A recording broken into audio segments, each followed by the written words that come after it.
Hello guys, welcome back to Tamil dubbed anime. இந்த வீடியோவில் Shangri-La love Frontier இந்த episode ஸ்டார்டிங்கில் நம்ம கதாநாயகியை காட்டுறாங்க. அதாவது இந்த கேமுக்குள்ளே போய் நம்ம ஹீரோயினி நைட் டைமில் வந்து இந்த கேமை விளாடுற மாதிரி காமிச்சிட்ருக்காங்க.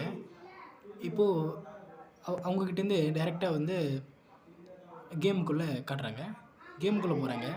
அவங்க தூக்கத்தில் வந்து அவங்க நைட் டைமில் வந்து கேம் விளாடுற மாதிரி காமிச்சிருக்காங்க. கேமுக்குள்ளே வந்து அவனோட பேர் வந்து சன்ராக்கோ அப்படின்னு அவங்க தெரிஞ்சுக்கிட்டாங்க. கேமுக்குள்ளே போய் அவங்க ரெண்டு பேர்த்துக்கிட்ட கேட்கும்போது அவங்க சொல்கிறாங்க, ஆமாம் சன்ராக்கோ தான் அவரோட உண்மையான பேர், சன்ராக்கோ தான் அவரோட பேருன்னு என்னால் உறுதியாக சொல்ல முடியும் அப்படின்னு அந்த பையன் சொல்கிறான். அப்படியே இந்த பையன் பக்கத்தில் இருக்கிற பொண்ணு வந்து அவரோட உடையை பார்த்து, அவளோட அந்த காஸ்டியூமை பார்த்து இது வந்து மாஸ்டர்னு அவளை தாக்க போகிறாரு. அவளை தாக்க அவள் கிளம்புறான். அதனால் அந்த பையன் வந்து அவளை தடுக்கிறாங்க. இல்லை இவங்க வந்து மாஸ்டர் இல்லை, இவங்களும் ஒரு பிளேயர் தான். அந்த பொண்ணுக்கிட்ட வந்து அது வந்து மாஸ்டர் இல்லை, அவர் ஒரு பிளேயர் அப்படின்னு அந்த பையன் எக்ஸ்பிளைன் பண்ணிகிட்டு இருக்கும்போது அந்த நம்ம ஹீரோயினி வந்து அப்படின்னா அந்த பிளேயரோட பேர் சன்ராக்கோ அப்படி தானே அப்படின்னு கேட்கும்போது அவங்க ஆமாம் அப்படின்னு சொல்கிறாங்க. அந்த பையன் வந்து அவர் எங்கே போயிருப்பான்னு நம்ம ஹீரோயினி கேட்கும்போது அவர் மேலே அந்த பாம்பு விஷத்துக்கு அக்கிருச்சு. அதனால் அந்த பையன் அவர் செகண்ட் ஏலுக்கு போயிருக்கலாம் அப்படின்னு நினைக்கிறேன் அப்படின்னு சொல்கிறாரு.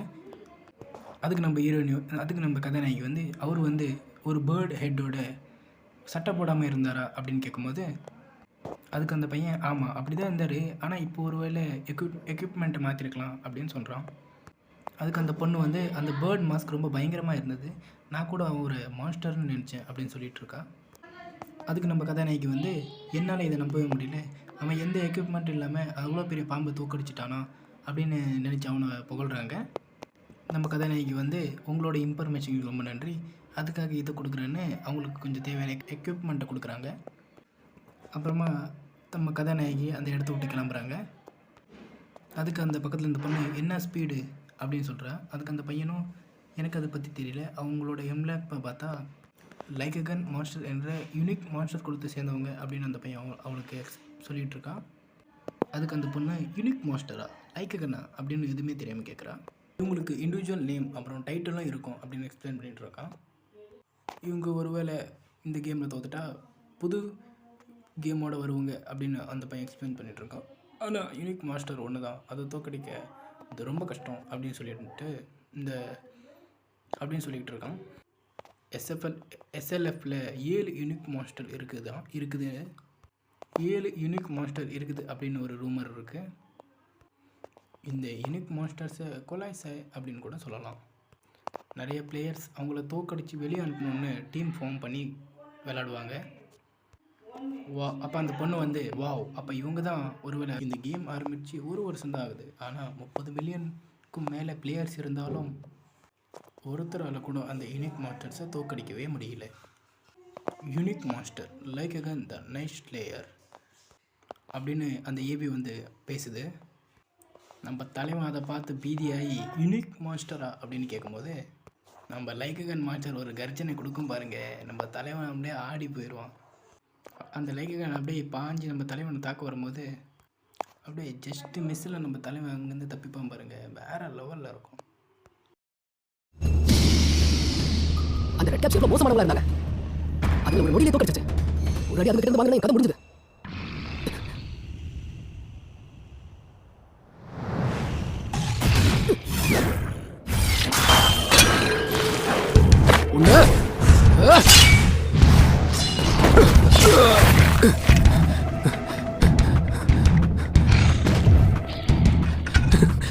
நீ ஒரு யூனிக் மாஸ்டர், உன்னோட ஆத்தரா வேலைக்காக பாத்தியா?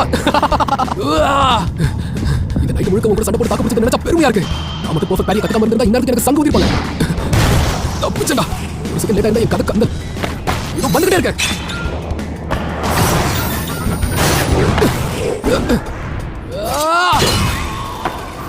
அடி எப்படி இருந்துச்சு?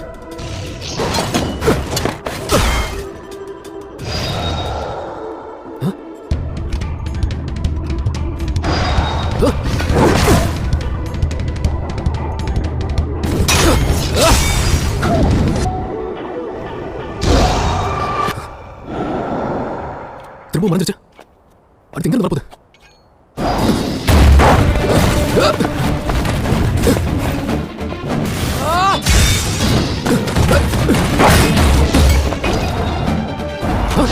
இது டெலிபோர்ட் ஆகுது.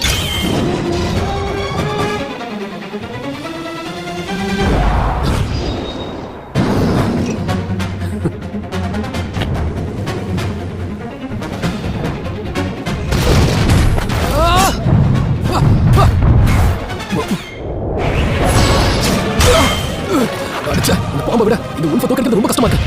நான் ஒரு அடி கூட வாங்க 5 நிமிஷத்துக்கு மேல இது கூட ஃபைட் பண்ணிட்டு இருக்கேன். இருந்தாலும் எவ்வளவு ஸ்ட்ராங்கா இருந்தா நான் அடிச்சு ஒரு டேமேஜ் கூட ஆகல. கண்டிப்பா நான் ஒரு 100 அடி இல்ல ஒரு 200 அடியாவது அடிச்சிருப்பேன். என்னோட ஓட்டு சாப்பர் கொஞ்சம் கொஞ்சமா பவர் கம்மியாகிட்டே வருது. இந்த தோற்கடிக்க நான் ஏதாவது வழி கண்டுபிடிக்கலனா எனக்கு முன்னாடி என்னோட வெப்பன்ஸ் அழிஞ்சு போயிடும். ஆக்சுவலி சொல்ல போனா இது கொஞ்சம் பார்த்தா இந்த லீக்கு கொஞ்சம் சண்டைக்கு சம்மந்தம் இல்லாத மாதிரி இருக்கு. ஆனா எனக்கு பெஸ்ட் ரொம்ப பிடிச்சிருக்கு. இதுதான் எதிர்பார்த்தேன். கோட்டை கேமா சும்மாவா ஷாங்ரிலா ஃப்ரண்டியர் இது பறந்து அடிக்கிறது நான் ஒரு ஃப்ளவர் இல்ல ஃபயர் என்ன உடனே வைக்குது.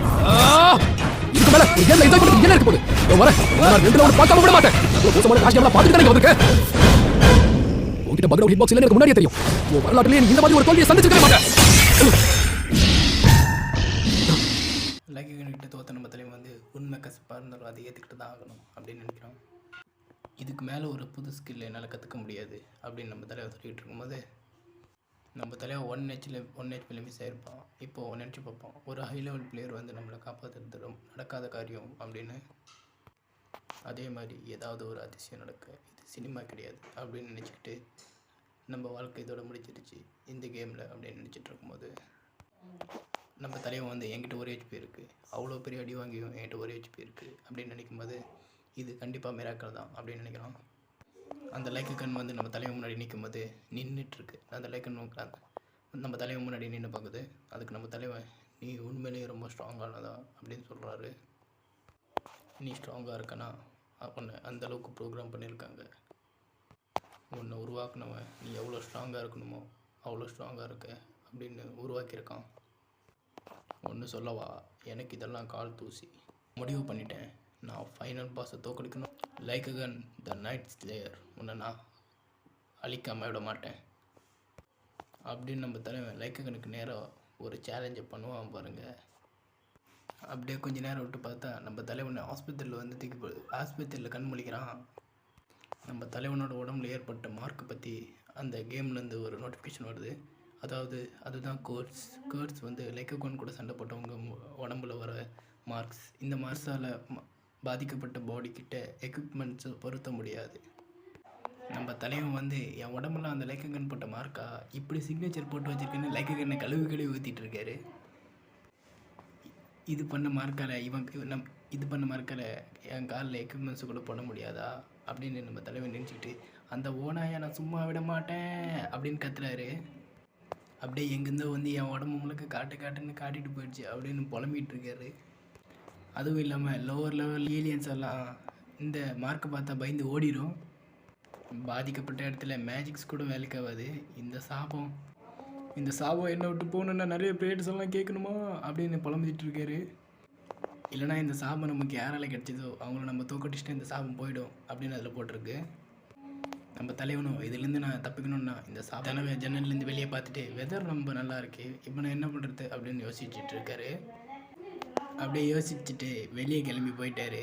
மனசுடைஞ்சு போன நம்ம ஹீரோ ரோட்டில் போகும்போது பரவாயில்ல இது வெறும் ட்ராஷ் கேம் தானே அப்படின்னு கத்திக்கிட்டு இருக்காரு. ரோட்டில் இருக்கிற எல்லாரும் அவரே பார்த்து பிளேயர்ஸ் எல்லாம் இப்படி சட்டை இல்லாமல் போகிறானே இவனுக்கு அறிவு இருக்கா அப்படின்னு கேட்டுட்டு கழுவி ஊற்றிட்டு இருக்காங்க. ஆனால் இதெல்லாம் எதையுமே கண்டுக்காது நம்ம தலைவன் பொறுமையாக இருக்கான்ட்ருக்கோ. ட்ராஷ் கேமில் கற்றுக்கிட்ட பொறுமையாக இருக்கிறது, எல்லாத்தையும் தீவிரமாக யோசிக்கிறது, அதுக்கப்புறம் சரியான தீர்ப்பை கண்டுபிடிக்கிறது, ஒரு பயங்கரமான யுத்தம்.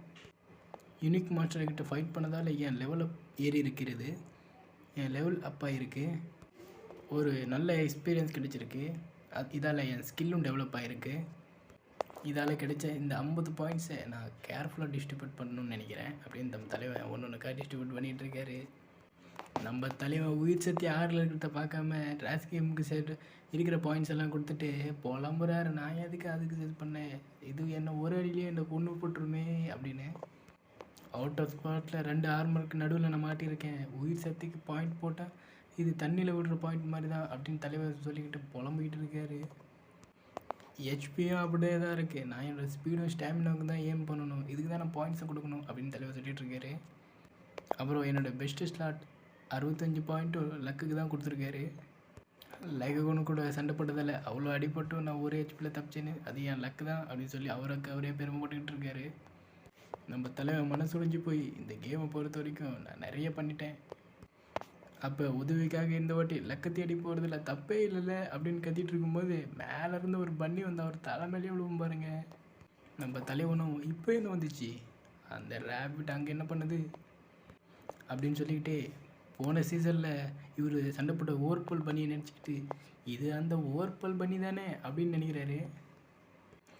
அதே தான், ஆனால் இது பார்க்குறதுக்கு அந்த மாதிரி இல்லைன்னு குழம்பி நிற்கிறாரு நம்ம தலைவன். எதுவுமே புரியாமல் இந்த கேம் பன்னி எல்லாம் பெட்டாக வளர்க்குறாங்களா அப்படின்னு நினச்சிட்டு இருக்காரு. அந்த பன்னி வந்து நம்ம தலைவனை பின்னாடியே ஃபாலோ பண்ண அப்படின்னு ஒரு சிங்கிள் கொடுக்குது. நம்ம தலைவனும் என் பின்னாடியே வா அப்படின்னு சொல்லிட்டு அந்த பன்னி பின்னாடியே ஓடிக்கின்னு இருக்காரு. அந்த பன்னி தாவி தாவி தாவி ஓடிக்கினே இருக்கு நம்ம தலைவனால். அது ஓர்பல் பன்னி இல்லை, அது போட்டிருக்க ட்ரெஸ் ரொம்ப அழகாக இருக்குது, இது வேறு ஏதோ அப்படின்னு நினச்சிட்டு தலைவன் பின்னாடியே துரத்திக்கினே போயின்னு இருக்காரு. அதை மட்டும் பிடிச்சிட்டேன்னா எனக்கு ஒரு ரேரான ஐட்டம் கிடைக்கும், இது அந்த மாதிரி பொருளாக தான் இருக்கும் அப்படின்னு நினச்சி நான் அதை பிடிக்க ஓடிக்கின்னு இருக்காரு. அப்படியே அந்த பன்னியும் தலைவனுக்கு தண்ணி காட்டிட்டு போயிட்டு இருக்கும்போது ஒரு முட்டு சந்தில் வந்து தலைவன் அதை இதோ பிடிச்சிட்டேன் அப்படின்னு போகும்போது அந்த பன்னி ஒரு கதவை திறந்து உள்ளே போயிடும் பாருங்க. தலைவன் மூஞ்சி அந்த செவுத்துலேயே அடிச்சுக்கும். செம்ம காமெடியாக இருக்கும் இந்த சீனு. அதுக்கப்புறம் நம்ம தலைவன் இந்த கதவை திறந்து பார்க்கும்போது அந்த கதவுல ரேபிஸ்டோனியா வெல்கம் அப்படின்னு போட்டிருக்கு. இதை படிச்சுப்புட்டு நம்ம தலைவன் என்னது இது அப்படின்னு நினச்சிட்டு இருக்கும்போது தலைவன் கொஞ்சம் யோசிச்சுட்டு ஆமாம் இதை நான் கேம் கைட்லைன்ஸ்னு பார்த்தேனே அப்படின்னு நினச்சி பார்க்குறாரு. ஆமாம் எஸ்எல்எஃப்பில் ரூல் பண்ணுறதுக்கு ஒரு மெயினான ஸ்டோரி இருக்குதுன்னு அப்படின்னு நான் நினைக்கிறேன். ஆனால் அதில் ரொம்ப பெரிய எண்ணிக்கையிலான தேடல்கள் இருக்குது அப்படின்னு நான் நினைக்கிறேன். இதில் ஒரு சப்ஸ்டியூட்டை யூனிக் சினாரோ அப்படின்னு சொல்கிறாங்க. அந்த கதவத்தை வந்து நம்ம தலைவன் உள்ளே போகும்போது ஒரே புகை மூட்டமாக இருக்குது, என்ன இது அப்படின்னு ஒன்றுமே புரியாமல் தலைவன் உள்ளே போயின்னு இருக்காரு.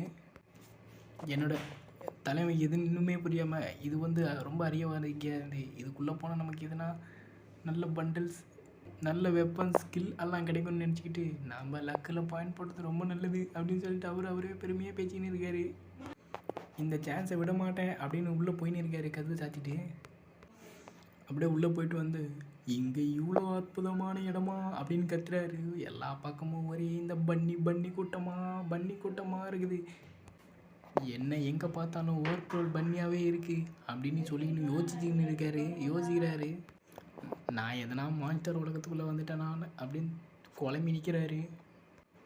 அப்பளை துரத்திட்டு ஓடின பன்னி வந்து இவர் பின்னாடி நின்றுக்கிட்டு உங்களை வரவேற்கிற சன்ரகு அப்படின்னு சொல்லும்போது நம்ம தலைவன் பயத்தில் எகிரி குதிச்சு ஓடிக்கினே இருக்காரு. நம்ம தலைவன் பயத்தில் எகிரி குதிச்சு அங்கே இருந்த மரத்தில் படுத்துக்கிட்டு நீ என்ன வரவேற்கிற அப்படின்னு சொல்லின்னு இருக்காரு. அந்த பண்ணி குடுகுடுன்னு ஓடிக்கிட்ட வந்துட்டு ரபிதோஷம் முழுக்க உங்களை தான் ஆவலை எதிர்பார்த்துட்ருக்காங்க அப்படின்னு சொல்லிட்டு இருக்கு.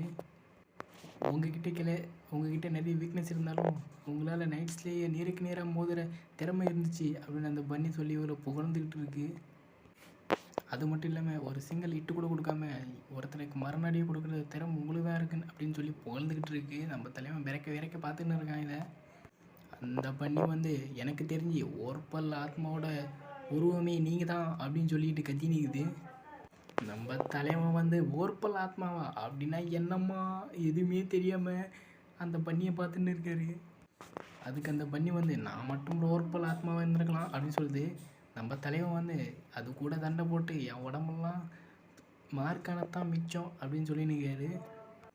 அதுக்கு அந்த பண்ணி கண்ணை சுற்றிக்கிட்டு தண்ணில் ஏதோ கிரிக்கின்னு சுற்றிக்கிட்டு அவன் வந்து ரொம்ப மோசமானவன், அவன் எல்லாரையும் கொல்லுவான், அவனை நீங்கள் தான் கொல்ல போகிறீங்க அப்படின்னு புகழ்ந்து தள்ளிட்டு இருக்கு. இந்த பண்ணி வந்து நீங்கள் வந்து என்கிட்ட பேசிகிட்டு இருக்கீங்கன்னா அதுக்கு எங்களோட முன்னோர்கள் தான் காரணம்லாம் சும்மா புலின்னு புளிஞ்சிட்டு இருக்கு நம்ம தலைவனை.